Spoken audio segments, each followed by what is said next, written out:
मुश्किल के दौर में हर कोई बहाने की चादर ओढ़ लेता है, पर जो हारी हुई बाजी पलट दे वही असली शेर होता है। शेर जंगल का राजा होता है, ये बात सबको पता है, लेकिन उसे जंगल का राजा बनाया किसने, ये बात किसी को नहीं पता।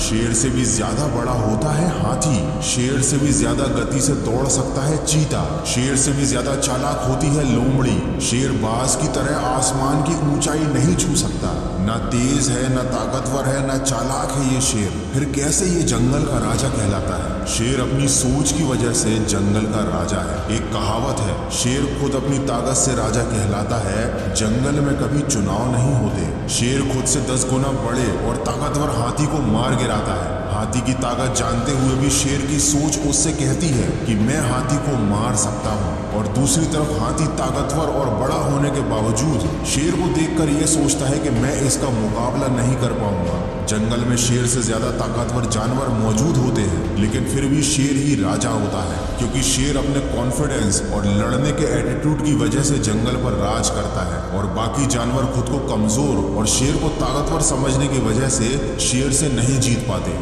याद रखना, अगर आप में काम को लेकर ऐसा एटीट्यूड और कॉन्फिडेंस है कि मैं इस काम को कर ही लूंगा, तो आपको दुनिया की कोई भी ताकत जीतने से नहीं रोक सकती। अगर शेर की तरह जीना है तो सबसे पहले उसकी तरह निडर बनना सीखो। याद रखना, बलि हमेशा बकरे की दी जाती है, शेर की नहीं। वो जंगल का राजा इसलिए है क्योंकि वह मानता है, उसके मानने के कारण ही वो जंगल का राजा बना हुआ है। वो अंदर से इस बात को महसूस करता है, जिस दिन वह खुद को राजा मानना बंद कर देगा उस दिन वो जंगल का राजा नहीं रहेगा। हमारे जीवन में भी सुबह उठने से लेकर रात को सोने तक पूरे दिन हमारा खुद पर यकीन ही हमारे दिन को संचालित करता है। हम परिस्थितियों के सामने हार ना मानकर उनसे लड़ते हैं, या उनके खिलाफ हार मानकर चुपचाप समर्पण कर देते हैं। ये इस बात पर निर्भर करता है कि हम खुद पर कितना यकीन करते हैं। जिन लोगों को अपने आप पर अटूट विश्वास होता है, वो विपरीत परिस्थितियों में 2-4 कदम पीछे जाने से नहीं हिचकते। वे कदम पीछे हटाने में जरा भी नहीं घबराते, क्योंकि वो जानते हैं कि परिस्थितियों के अनुकूल होते ही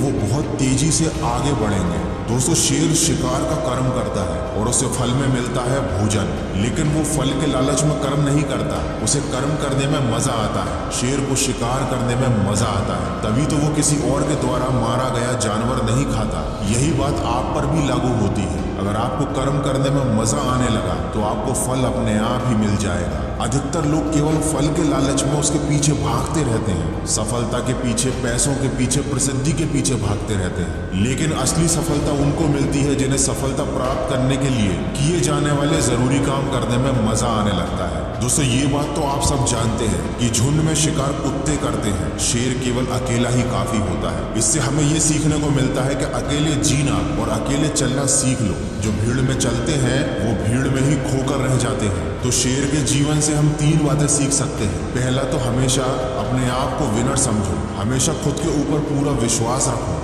दूसरी बात, अपने कर्म या अपने काम को मजे के साथ करो। अगर आपका अपने काम में ही मन नहीं लगता तो सफलता मिलना तो बहुत दूर की बात है। गीता में भी कहा गया है, कर्म करो, फल की आशा मत रखो। और तीसरी बात, अपनी सफलता की राह पर अकेले चलना सीख लो, किसी के सहारे की उम्मीद मत करो। किसी ने क्या खूब कहा है, जीता तो सिर्फ शेर है, बाकी सब मिट्टी के ढेर है। नहीं हुई अभी देर है, तू भी अंदर से एक शेर है। आशा करता हूँ इस वीडियो से आपको कुछ सीखने को जरूर मिला होगा। अगर ऐसा है तो इसको शेयर जरूर करना और सकारात्मक सोच के साथ अपने लक्ष्य की तरफ बढ़ते रहना। मैं मिलूंगा आपसे अगले वीडियो में, जो आपके जीवन में सकारात्मक ऊर्जा को भर दे और आपको दिखाए एक सही दिशा। सुनते रहिए मन की आवाज।